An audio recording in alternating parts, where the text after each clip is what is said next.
Hi, this is Brian Hafferkamp. I am the designer of On Base Baseball initially, and Quick Play Baseball, and On Base Advanced, and Advanced Stats Football, and there's a new Quick Play football game called No Huddle Football, Up Tempo Basketball. So several different games that I brought to market over the last 2 years, and really this is not an area as far as cards and dice games that I've been in as a young person, but playing games my whole life, play video games, and I thought it might be really helpful as there are more and more creators sort of entering the market who are in that under 50 range.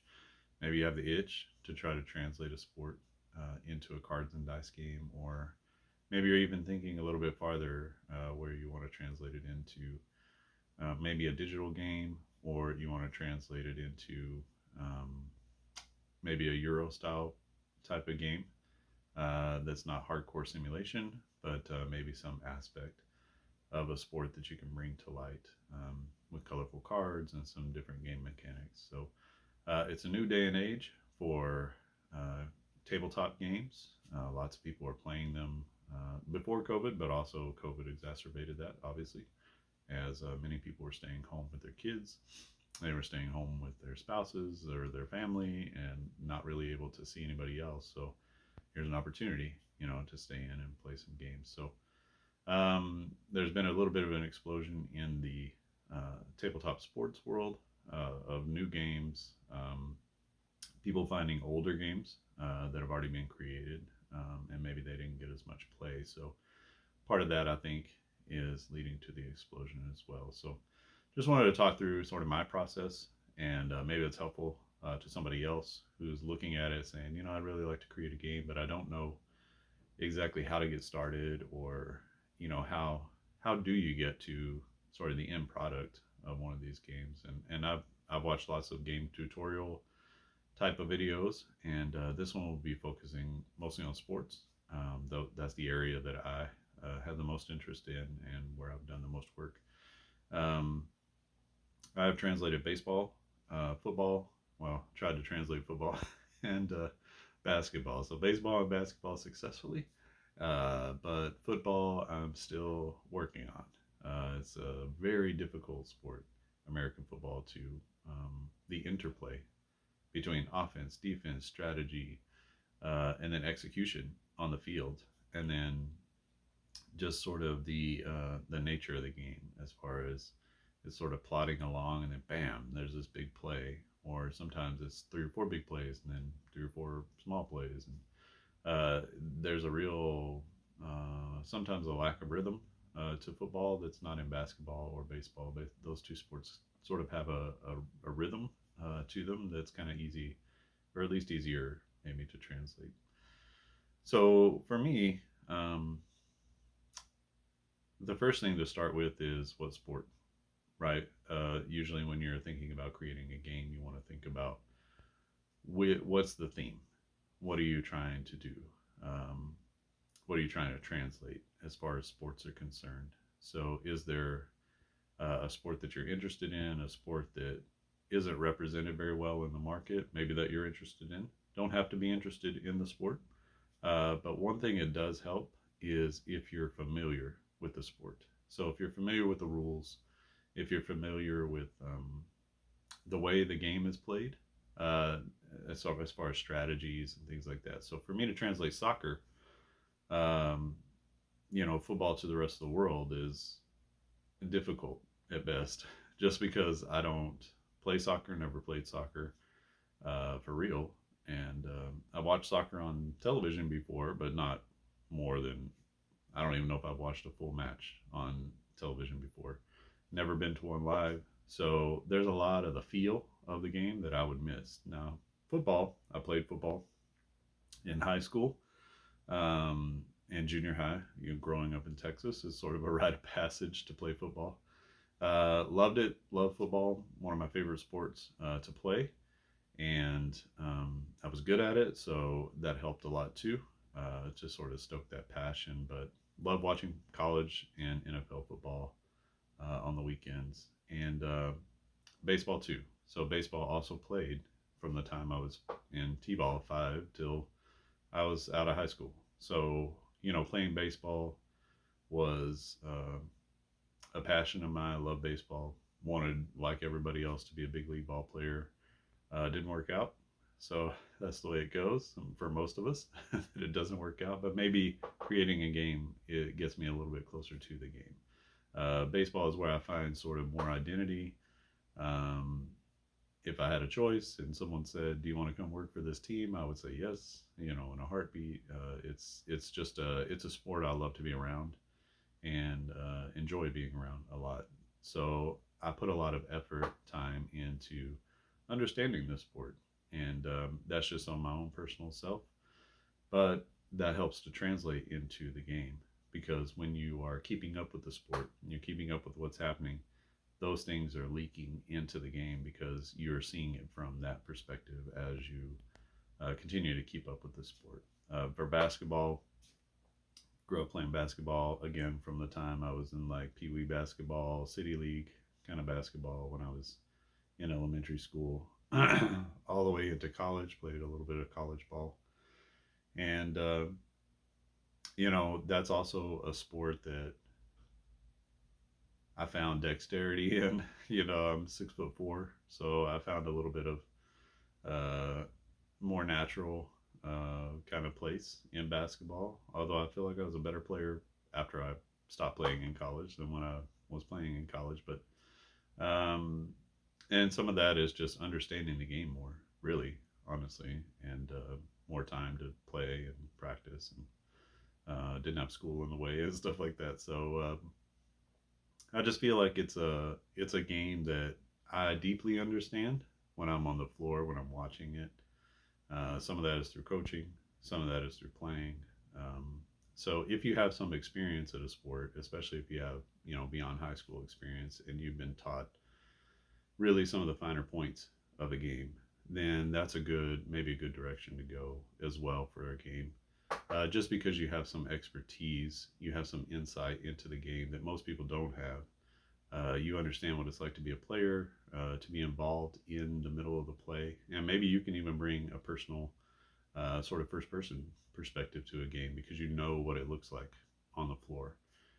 You know what that might be, what you might be looking for as far as anticipation, because part of the game is anticipating the next move. So for you to have some anticipation of what is coming next is super helpful to be able to create that next move in the game. So they're just little things like that that maybe you have some experience with a game. I would encourage you, if this is the first sports game that you made, go with something that you know the best, something you understand the best, and then let that be your theme, so to speak. It is a theme, but in sports, obviously, the sport is, most likely going to be the theme. Now, after you get to the theme, you have to decide what you're going to do. Are you going to do a hardcore simulation, or are you going to do more of a quick play game?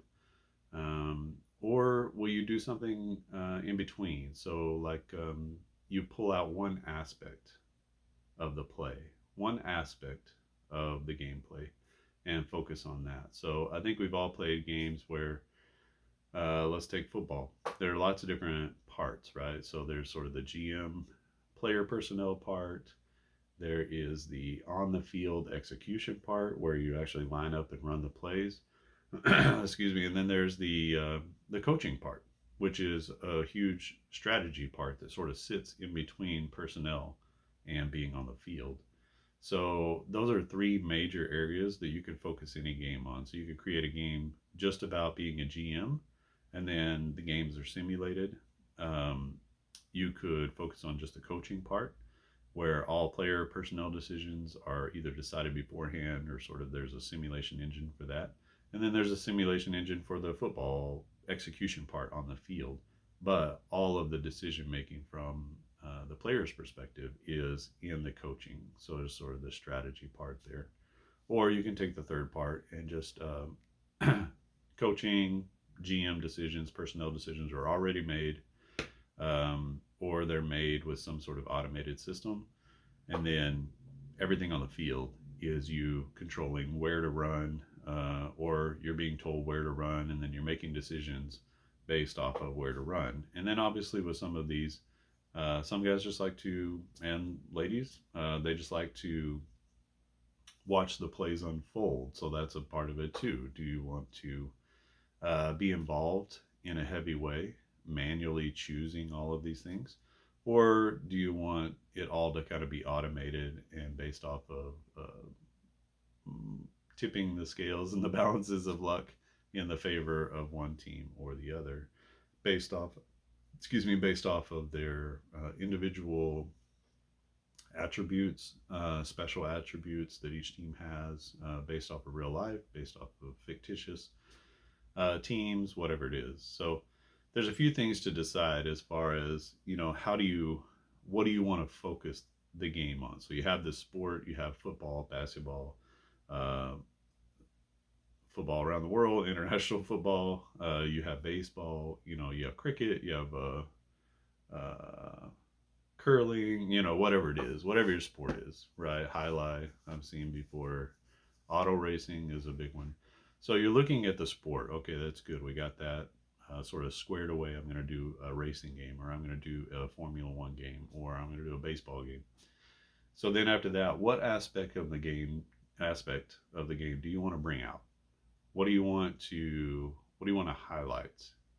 And if you say, well, I want to do a simulation, uh, you're going to be in for a ride. It's a lot. To try to take a sport and properly simulate it on a tabletop is a lot. And I'll tell you that now because I've looked at football recently. Football is a very complex sport. There's a lot of interplay in all three phases. There's interplay in the sort of roster phase, there's interplay in the coaching phase, and then there's interplay between the two teams actually on the field itself. So it's not an easy one to do. Baseball is a little easier to translate because for the most part there's one confrontation, but it's only between two people, really. It's between the pitcher and the batter. And then once that confrontation is resolved, whether it goes to the pitcher or to the batter, then the other players get involved. So until that's resolved, none of the other players are involved. In football, as soon as the ball is snapped, all 22 players on the field are engaged with each other all at the same time. So even if you're running the ball to the right, the linemen on the left are all engaged with each other, even though the ball is not coming right where they are into their sort of zone or field. So it becomes a very difficult sport because on the tabletop, there are only so many things you can do. You can roll dice, you can flip cards, you can sort of do some additional kind of things. You can negotiate and do different game mechanics. But as far as making the play happen, there are only so many things that you can do. You can spin a wheel, but you need to have some sort of generator of, doesn't have to be random, but it has to be a generator of whatever the play is. So whatever's happening, whatever the action is, you have to be able to decide, did this happen or that happen? Did one of these three or four things happen?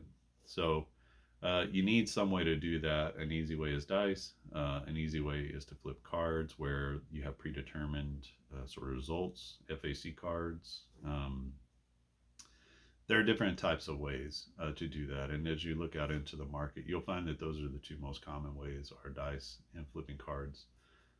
You can do a mixture of the two, which some games do as well, where you have some predetermined results and then there are also some more randomized types of results. So that's one mechanic, but you'll find that the more the action on the field, the more the action on the play or on the track or in the road or whatever it is, the more there is multiple interactions at the same time, the more difficult the game is going to be to translate to the tabletop, which to me is why football as a simulation is going to be the best on a video game like Madden. Because there are too many, you need some of those decisions to be automated because it'll make for a 4-hour game, which maybe most people like, or maybe some people like. Most people don't want to sit around. They don't even have time to sit around for 4 hours and play a game, or to have a game last over multiple days. Which, to really translate football to the tabletop, I think you would need each play to take 5 minutes or 10 minutes, just to be able to resolve one play. That way, you're resolving all of the players on the field at different moments of the play, because at different moments you can win or lose and still regain. So the defensive lineman can come through and blow up the play, but the running back can still make positive yardage, or the quarterback can still make positive yardage. Um, so just because there's a win in one aspect doesn't mean that there's going to be a win for the play. So that's really difficult. But in baseball, if the pitcher loses and throws it down the middle, there's a hit or not a hit, right? So there's really only a couple of options that can happen.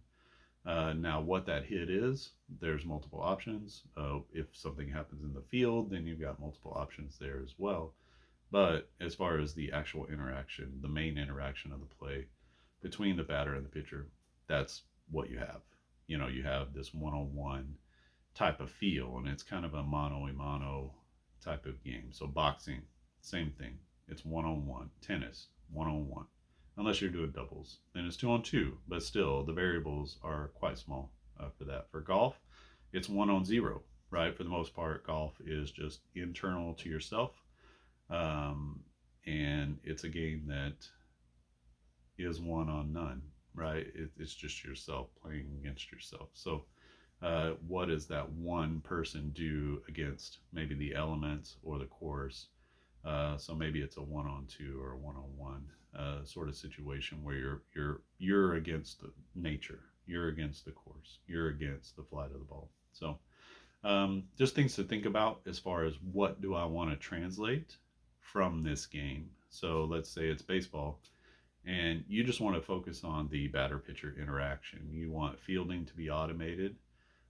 You want calling pitches to be automated, but really you're focusing on that moment when the ball is coming in and what happens when the pitcher releases the ball and the batter hits the ball. So I've been personally thinking about that. So maybe a game that's involved. The centerpiece of the game is the strike zone. Now, how can I take what happens in the strike zone?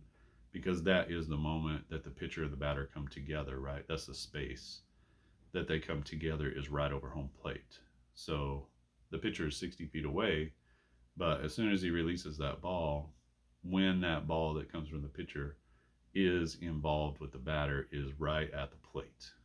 Okay, so to me, that's the center of the baseball play, is the plate. So if I were thinking about that, I would say, okay, baseball is the theme. And then what do I want to focus on? I don't want to create a simulation of the entire game. What I want to do is I want to simulate what it's like to be inside that pitcher batter interaction at the moment that the ball is coming through. So I don't want to focus on what the pitcher is doing, and I don't care what is necessarily that he's making a choice with the pitch, but maybe that becomes a part of it too, is calling pitches, and then the batter's reaction to that pitch coming in. So where does the pitch go? And these are the kinds of, once you've decided those two things, then you can begin to focus on what are the goals of the game. What is a win? What does it mean for one person to triumph over the other? If you're doing a simulation of an entire game, obviously it's to score more than the other team when time runs out, or when the innings are over, or however they count time in the game. You have more than the other team, right? That's essentially the goal of sports. But there are many goals all throughout, right? So maybe the goal of this game would be a win for a pitcher would be to get the ball past the hitter, right? That's a goal. A win for a batter would be to hit the ball. Okay, so that's not necessarily, maybe we're not thinking about getting hits at this point. We're just thinking about, okay, there's a win when the pitcher throws the ball and it gets by the hitter and it's a strike. So that's a win because that's a strike for the pitcher. But for the batter, hitting the ball, hitting the ball, not allowing the ball to be a strike, uh, is the ultimate win for a batter, is to hit the ball and get on base. Um, but also there's a secondary win, right? So a walk is a secondary win. Getting hit by the pitch is a secondary win, because what is the goal for a batter? The goal for a batter is to get on base. And the ultimate goal for the batter is to take as many bases as he can in one at bat. That's really the ultimate, most efficient play for a batter. That's why the home run is the most efficient way to score, is because you get four bases and a run on one hit. So it's less efficient to hit four singles and score a run, because each batter only gets one base, and not every batter scores a run. You only get one run in that scenario. So if the ultimate goal is to get all the bases and score a run, then the home run is the ultimate goal. But for the batter, getting on base, maybe in this game, getting on base is the goal. So getting on base for a batter can be a hit, it can be a walk, it can be a hit by pitch. Um, there are no other outcomes for the batter. For the pitcher, they can strike out the batter. The batter can hit the ball and get out. They can walk the batter, which would be not the goal. The goal for the pitcher is to keep the batter off the base, in whatever form and fashion he can do that. And there are only a couple of avenues. You can strike them out. The batter can hit the ball and get out. There are like lots of tertiary opportunities where the batter might be called out on some fluke play, where he gets hit by the ball and he's out of the box. There's like one in a million kind of plays, but the main two things are to hit the ball and get out, or to strike out. So that's sort of the goal of the pitcher in this game. So then you start to think about, how do I get to that goal? Like, how can we begin to translate this interaction between the pitcher and the batter at the moment of the strike zone? What do we need to do to get to those goals? So now you have like, okay, this is a win for the pitcher, this is a win for the batter. So then how do we make that happen? What's the mechanic that's going to be in play to make this happen? If it's a very simplistic way, it would be a dice roll. So then you roll the dice to determine what pitch is thrown, right? Maybe this pitcher throws 4 pitches, or maybe you just limit the pitcher to a fastball and a curveball. That's a really easy way to do it. So it's sort of a 50-50 roll. You roll whatever dice you want to. It could be a D6, a D10, a D100. It doesn't really matter, because the odds are the same, right? 1 out of 2 is your odds.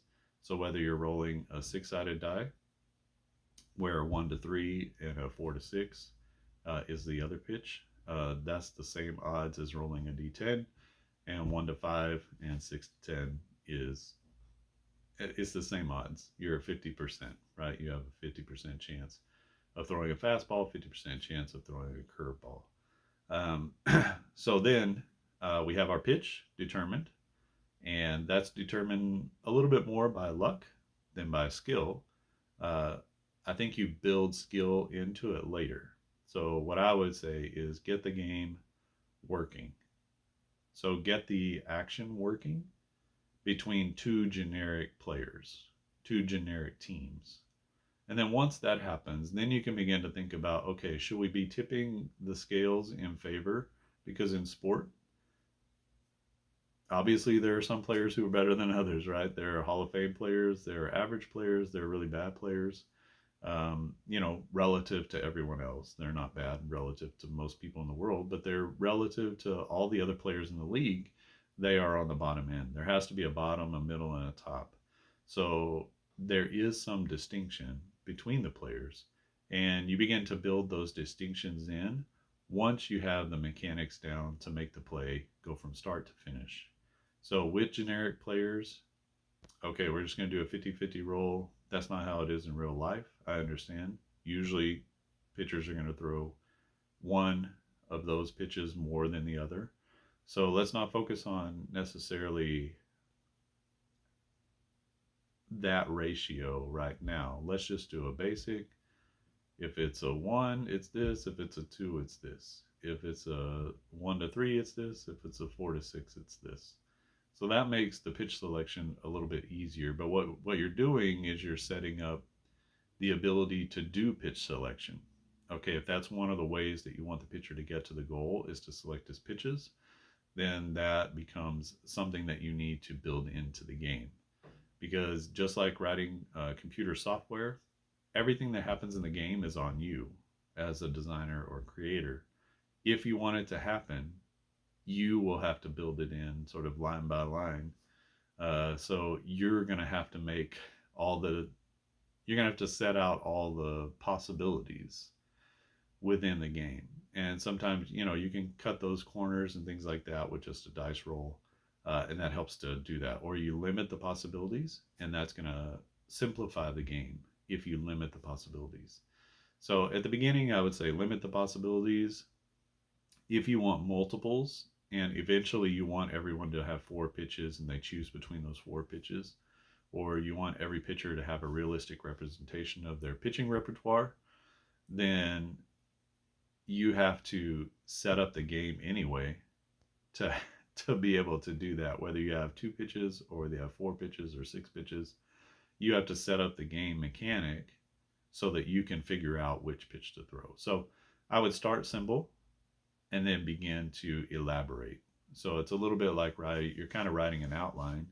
If you have written things in the past, you're writing a basic outline and then you're going in and you're filling the details in later.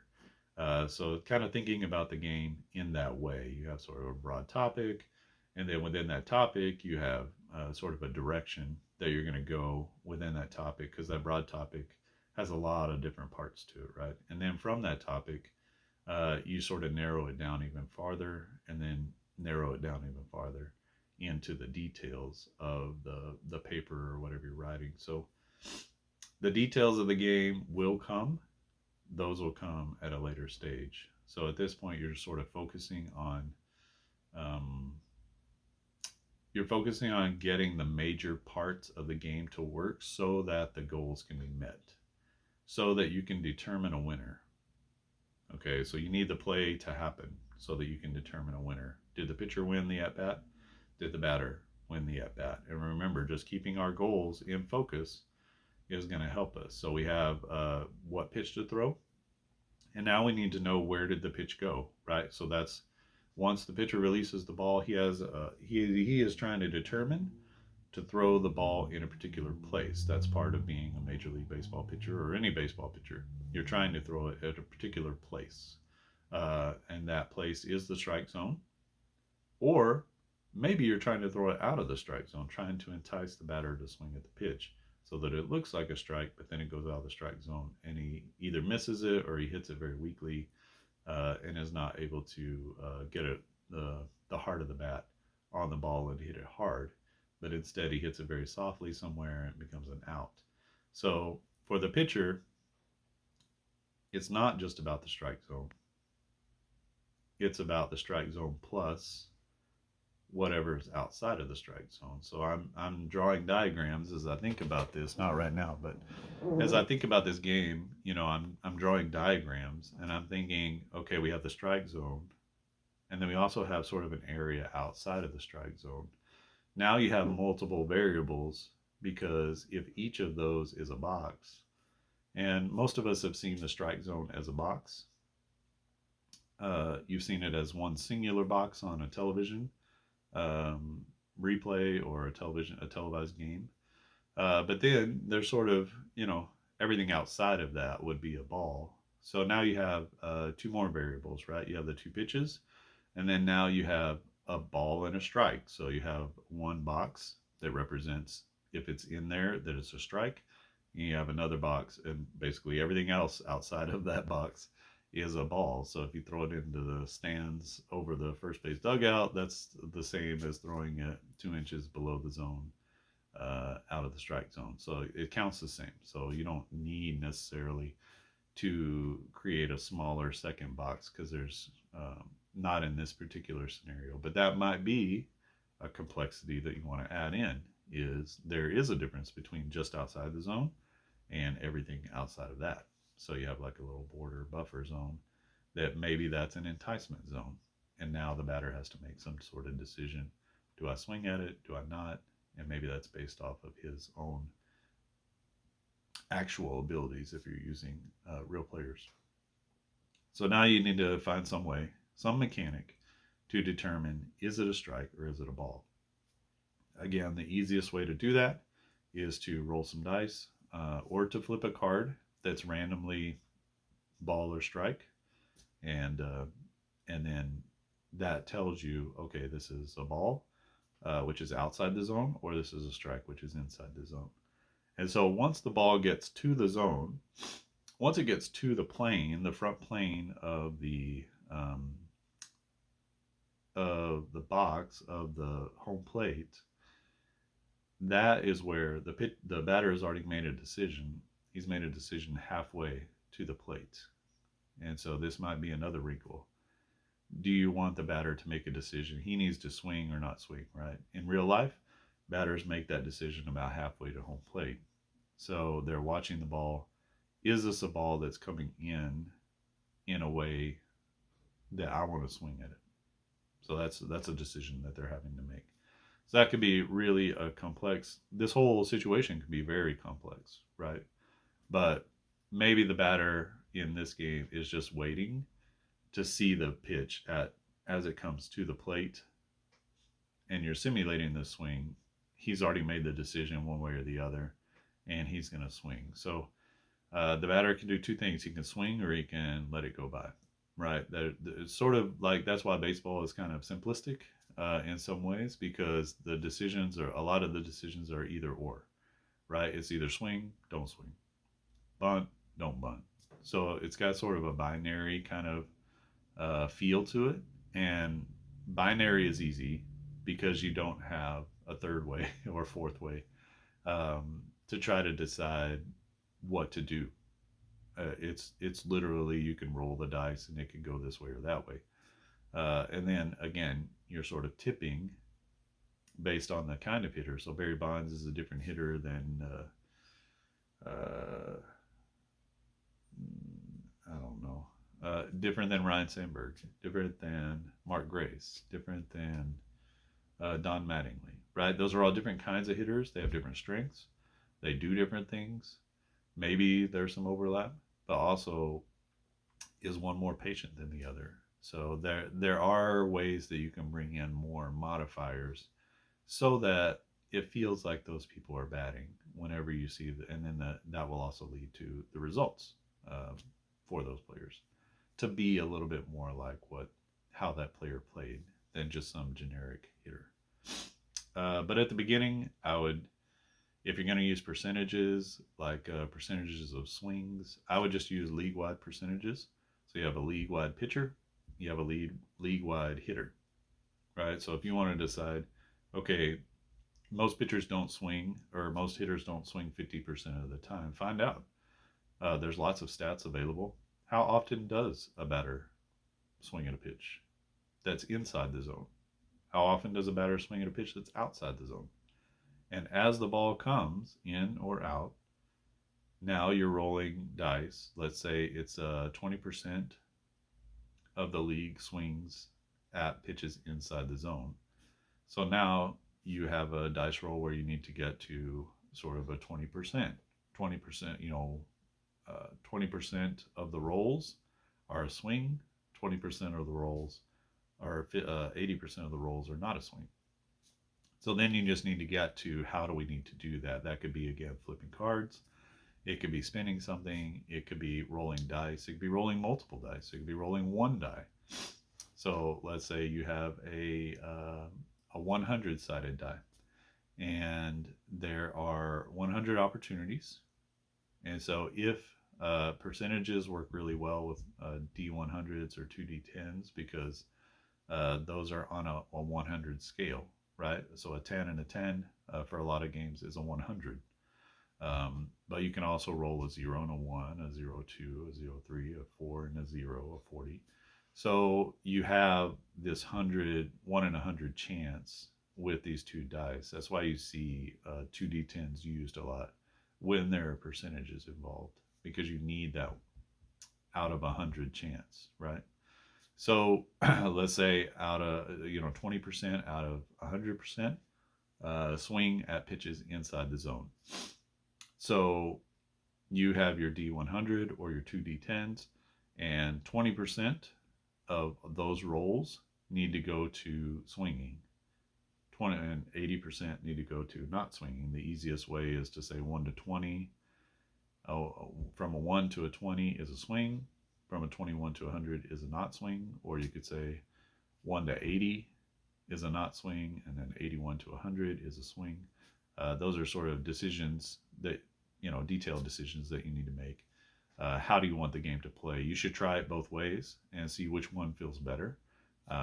Maybe it's better to do 40 to 60 is a swing, and then 1 to 40 is no swing. 41 to 60 is a swing. 61 to 100 is no swing again. So when you're thinking about those kinds of things, you think about, is this confusing? Which one is easier to understand? Because you want people to not be confused. But you also want sort of the best mechanic to happen. And if accuracy is important to you, then finding out which of those is going to be more accurate is a good thing.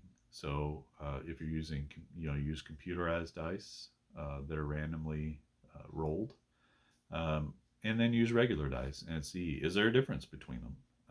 If people play with regular dice, are they going to get more swings or more not swings? If you play with some random dice roller or an application on your phone, which one comes out better? Maybe it doesn't matter, and then that means that your mechanic is solid and you can just use that. It doesn't matter if they use real dice or not. It's always going to come out very similarly. So theoretically it should, but we've all rolled dice, so it doesn't always come out that way when you're rolling for real. So now you've decided swing or no swing, right? And that's based on sort of a league average. So if you're stuck and you're like, well, how do I even figure out if they should do this or that? It could be a 50%, or you could try to do it to a league average. Same thing with the fastball and the curveball. Take the league average percentage of fastballs, league average percentage of curveballs, and then that becomes a little bit of a wrinkle where most pitchers are going to throw a fastball 60% of the time. Most of them are going to throw a curveball 40% of the time. And then that becomes your sort of either or decision that you're making. But again, the easiest way is to do a 50-50 split, this or that. So now the ball is coming in, and we've determined that the pitch that is this. We've determined, is it a strike or a ball? From the pitcher's perspective, is it in the strike zone? That's what we should say. That's different than, is it a strike or a ball? Is it inside the zone? Is it outside the zone? Because if the ball comes in outside the zone, then that means that the batter has a different option. If the ball is inside the zone, that means that the batter could have a different option as well. But in our basic scenario, you decide the pitch, you throw the pitch. Is it in the zone or out of the zone? Kind of doesn't matter at this point, because you're just trying to decide, is the batter going to swing at the pitch or not? So he's not yet to the point where he thinks about, okay, that's in the zone, so I'm going to swing. That's out of the zone, so I'm not going to swing. Or that's near the edge of the zone. So now I have a choice to make, because the ball might go out of the zone, or it might stay in the zone. So that's the sort of the deeper part of the game. Once you figure out all the game mechanics and how it's going to play out, so you decide, what am I going to use? What mechanic am I going to use to get the batter to swing or not swing? To determine, did he swing or did he not swing? So when there is When there's a swing on a ball, now you got to determine, was the ball hit or not. So there's sort of these different parts. You can think of it all as like a slow motion of the play, and you can almost see it playing out in your head if you just put it in slow motion. So the pitcher choosing, the pitcher throwing, the batter swinging, and then once he swings, is it a swing? Yes or no? Now, is it a hit, or is it, has the ball been contacted? Yes or no? If yes, then the play continues. If no, then the ball obviously is a strike, right? So there is just a basic yes or no situation there. And then if the ball is not contacted, it's a strike. Play ends. That's it. Then the entire loop starts again. So a pitcher chooses a pitch, throws it, batter swings or not. But if the ball is contacted, now you've got to decide, because remember, the batter's goal. So the pitcher loses there. Well, maybe not. The pitcher loses one of his goals. One of his ways that he can reach the goal is to strike out. So if the batter contacts the ball, that one's out of play. But he can still get an out, right, in the field. And so the batter avoids one possible negative, which is a strikeout. He avoids the walk, which is a positive, because he's not going to walk if he hits the ball. Um, so now there are only two possibilities. The batter can get out, or the batter can get on base with a safe hit. Or an error, I guess, if you want to put errors in the game. So now you can see how each little move narrows down the focus of the game. So if you look at it like a tree, it's just sort of going out and out and out until you've reached the sort of the final branch where there's only one more possibility, this or that. So that's kind of where we are. We're at the possibilities of a hit. So he hits the ball, and is it a hit or is it fielded? And at this point, you can say it's fielded for an out, or it's fielded, or it's not fielded, and it's a base hit. Okay, so that would be sort of the basic. That would take you from the pitcher selecting the pitch all the way to the batter reaching his goal of getting on base, or the pitcher reaching his goal of making an out when the ball's been batted. And so maybe in the next video I can draw up how that would look on a piece of paper, and just sort of draw out a little schematic of this is what would happen. And one of the ways that I like to do that is to just not draw, but just to write out the play. So this is sort of the guts. This is the part of the baseball or the sports game that I love. So once I've decided, like, this is the part I'm going to focus on, and this is the part that is going to be the sort of meat and potatoes of the game, and some of the other parts are going to be automated maybe, or just ignored altogether. Um, this is the part that really gets me going. It's the trying things. It's, can I put in a different way of getting there other than just a dice roll, or can I use some funky dice, or can I use something that might be out of the ordinary, or something that might be new and fresh. So, or can I take another mechanic from a different game and apply that here, because we're all trying to do the same thing. We're trying to decide, did this happen or that happen, and then figuring that out um, with some sort of a tabletop board game mechanic. And there's a lot more out there than just dice rolls and flipping cards. Those just happen to be the ones. Those are sort of old school ways of doing it. You're thinking about Monopoly. You're thinking about old baseball games like APA or Stratomatic, or old sports games, that have basically used this dice roll system in order to get random rolls. But that's sort of outdated. A lot of people make fun, honestly, in the gaming community. They make fun of those dice rolling games. They do get the job done, but most people want a little bit more control. They don't want to feel like it's just some random thing that happened with a dice roll. So that would be sort of next level or next step. The next step would be to write out the play and what all possibilities can happen. as you understand the play, and then that's where I start to get more ideas about how to do things. And then you'll also figure out, okay, this is a problem that needs to be solved. So if you like solving problems, if you like solving puzzles, you're probably going to like designing games. If you don't like solving problems and puzzles, then designing a game is probably just going to feel tedious and a little bit boring, maybe to you. Maybe you just like to play the games, you don't like to design them. But if you really feel like you're a tinkerer and you want to solve some of the problems that come up while you're playing games, there might be some games inside of you, just to create, even if they're small.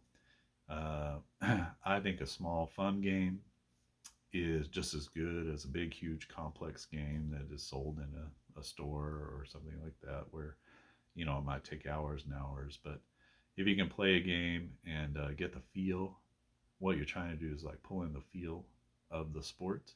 So, does it feel like baseball? Does it feel like football? Does it feel like that moment of contact? Or does it feel like that fourth quarter, uh, with the game on the line and you're driving down the field? So, do you have that feel? And can you reproduce the feel of the moment? To me, that's super important. If you play my games, you'll feel that, especially a game like up tempo basketball, where you feel the back and forth of the game. So then that becomes a whole part of it too. Is what are you doing to capture the emotion of the game? What are you doing? Is it an emotional game? Then don't don't suck the emotion out of the game, because that's what people love. People watch basketball because it's fast. It's here, there, throwing the ball all over the place. It's slam dunks. It's threes. If you suck the life out of the game because you want to find out, you know, did this guy throw an assist? And it takes you 6 rolls to get to that or figure that out, or it takes 2.5 minutes to figure out, did someone get an assist? And when they rebounded it, did it get poked out and knocked out of bounds? You're going to miss the flow of basketball, which is part of why I created up tempo basketball, is to try to recapture the flow of the game after I watched several several videos of games that are on the market today. Honestly, it kind of felt like snooze fest to me. I wouldn't spend 3 hours playing a basketball game, although I know that a lot of people do.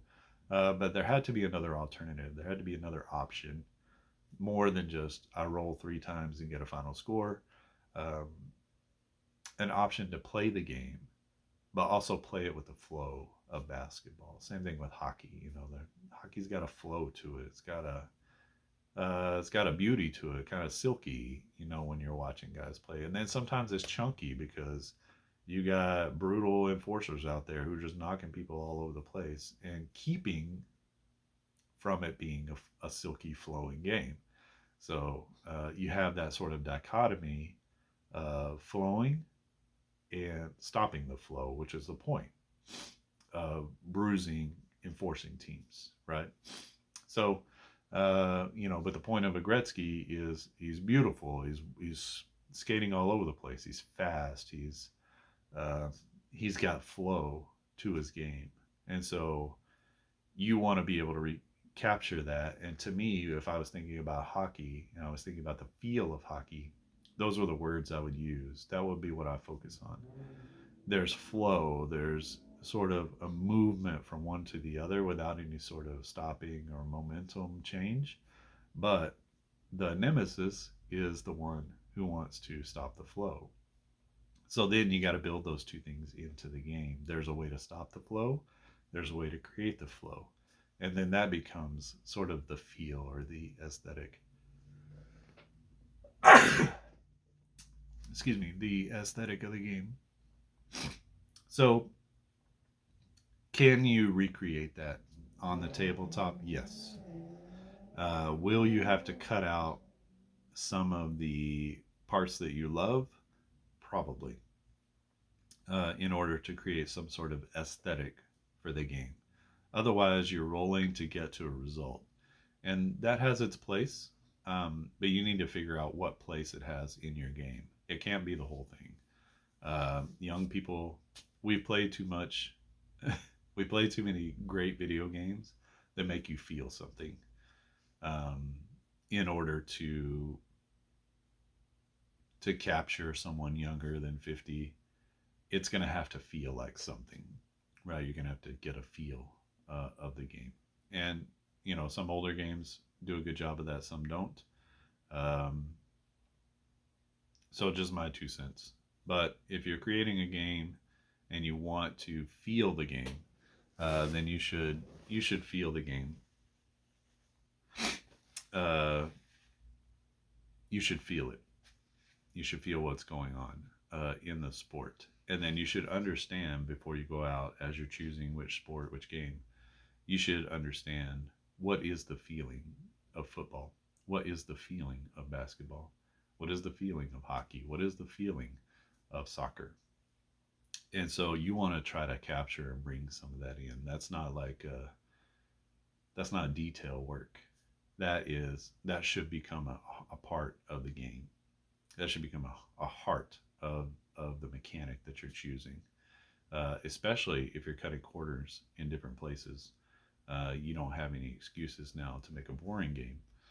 You have uh, you have everything available to you to focus on the aesthetic of the game, and that's more than just visual. It's the quickness with which it plays. It's the rhythm with which the player plays the game, and not just trying to bust through it and get through it, but you're playing quickly because the game is a quick game, back and forth. So, okay, well, I think that's enough for this video. Just wanted to lay those things out there. So that is enough to get you started. Excuse me, to sort of think about creating a game. Um, it's kind of a lo-fi version here, and I'll do another video where we sort of walk through how would you figure out the gameplay mechanics, and just actually putting a pen to a piece of paper, and figuring out what is the sequence in a sports play. So we have our game, the pitcher batter interaction. That's where we're going to focus. We're going to focus it at home plate. So we have a real laser focused idea, and we're not focused on what's happening in the field. We're not focused on decisions that the coaches are making. We're totally focused on that one-to-one relationship between the pitcher and the batter. I guess really the pitcher and the catcher, the battery, they are together, and then the batter himself by himself in the box, right, making decisions about when to swing and when not to swing. So that is the focus of our game. We have two goals. So the pitcher has a goal for a win. The pitcher and the catcher, they have a goal for a win. And then the batter has a goal for a win, to get on base, right? And the pitcher is to keep them off base. And then how do we get to that win for the batter? There's a few different ways for the batter to win. There's a few different ways for the pitcher to win. Okay, and then we have to decide, how do we make those ways that you can win?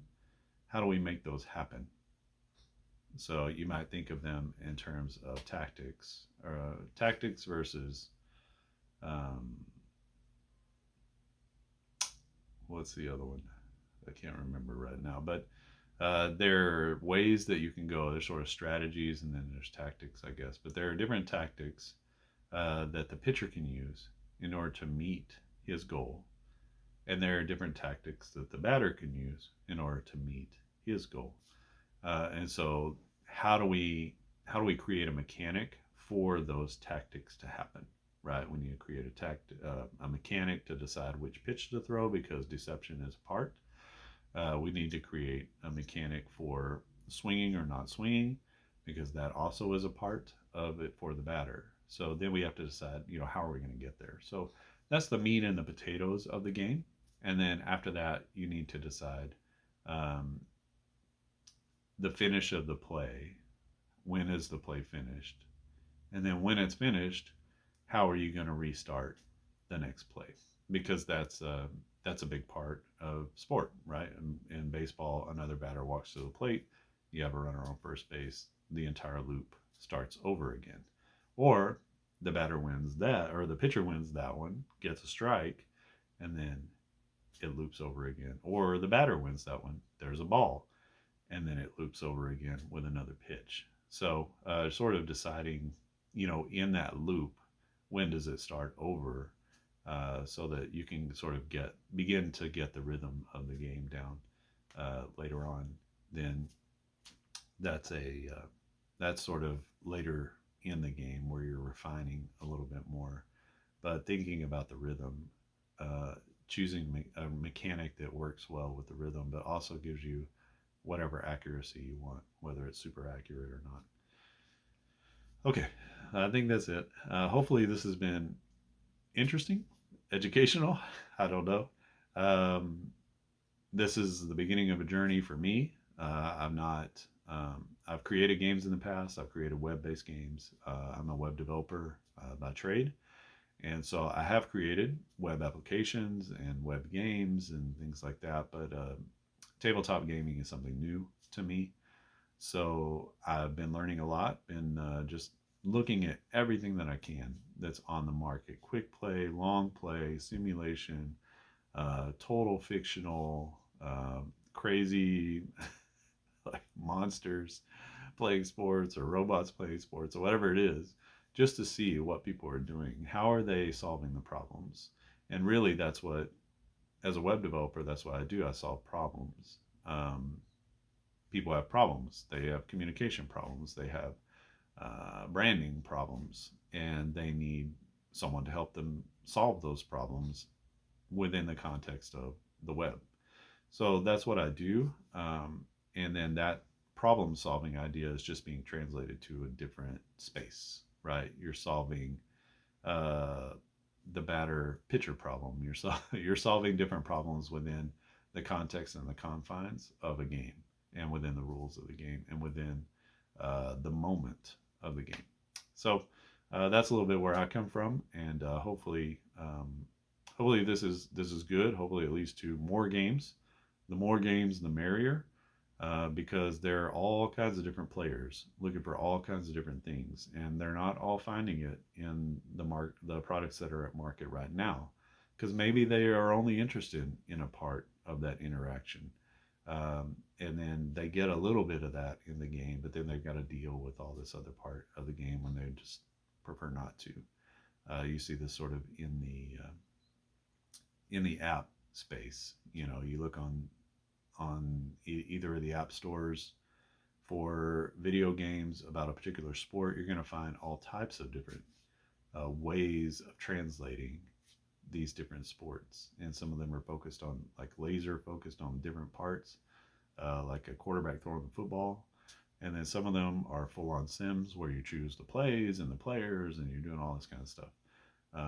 So there's different strokes for different folks, different things people are looking for. So don't think that no one cares about your idea. There may not be many, which you need to be prepared for, but um, it is, there will be somebody who appreciates the game. And in the end, if it's a game that you would want to play, build it and play it, even if nobody else does. You'll learn a lot about the game.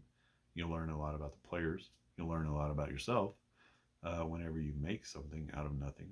And then you'll learn a lot about tabletop sports and tabletop game making. And it'll either force you to make more or it's going to, you'll just be like, no, that's not for me. And then move on. All right.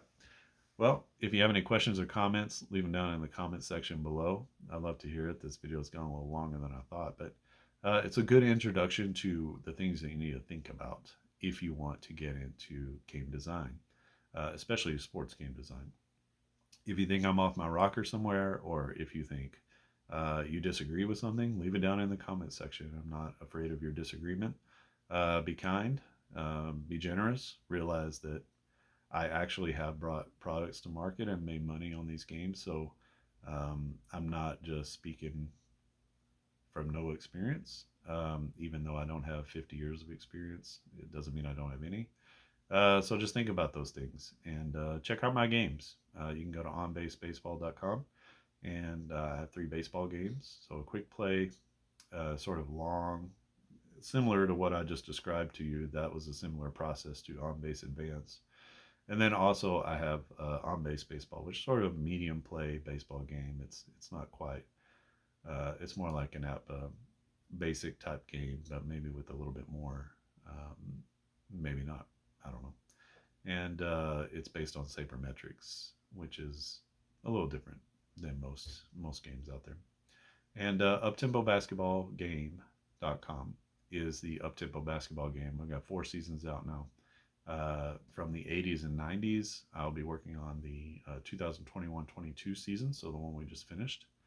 And that is a really fun game that you can play kind of as a quick play game, 15-20 minutes, or you can play it a little longer with individual players, which takes 45 minutes to an hour, and gives you points for the top 10 players for each team. So you'll have 10 players, 5 starters, 5 bench players for each team, and then you'll be able to figure out the stats, or at least the point lines for those players. So those are the major games. I've got a couple of others, football games in production. Those are in development. Those are not being produced yet. But if you'd like information on that, you can just ask, and I'll send you the links to those as well, and you can check them out. All right. Yeah, I think that's it. Uh, like and subscribe if you want more content. If you're interested in this, I'm going to post this to the On Base Baseball, just because mostly I talked about baseball in it, but it's also my largest channel. But you can check out the Uptempo Basketball channel or Advanced Stats Football channel as well. There's videos there, and then tons of videos on the On Base Baseball channel. All right, thanks for watching, and I'll see you again next time.